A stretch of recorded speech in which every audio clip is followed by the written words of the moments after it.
সাধারণত বৃষ্টির পরপর অথবা বৃষ্টির সময়ে যদি গাছ রোপণ করা যায় তবে সেখানে গাছ টিকে যাওয়ার সম্ভাবনা বেশি। তো আজ বৃষ্টি হওয়ার পর আমি আমার এই পুঁই গাছের চারাগুলি অন্য টবে লাগিয়ে দিব। এই পুঁই গাছের চারাগুলি আমি এই টবগুলিতে লাগিয়ে দেব। এই টবগুলিতে আমি আধা কেজি করে জৈব সার বা গোবর সার যেটাকে বলা হয়, আমি গোবর সারই ব্যবহার করেছি। গোবর সার দিয়ে রেখে দিয়েছি 4-5 দিন।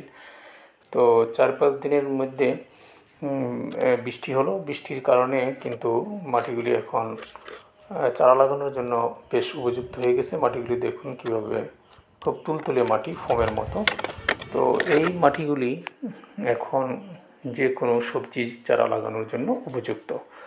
তাই আমি এখন এখান থেকে পুঁই শাকের বীজ থেকে যে চারা গজিয়েছে এবং এটাকে আমি বীজতলা তৈরি করেছি। এখানে কিন্তু অনেকগুলি চারা রয়েছে।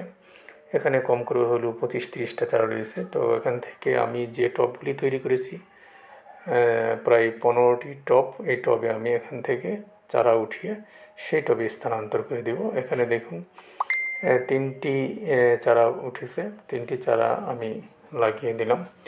আর পুঁই গাছের চারা স্থানান্তর করা খুব সহজ। সামান্য মাটি গোড়ায় থাকলেও চলবে, অনেক সময় মাটি না থাকলেও পুঁই গাছের চারা সহজে মরে না।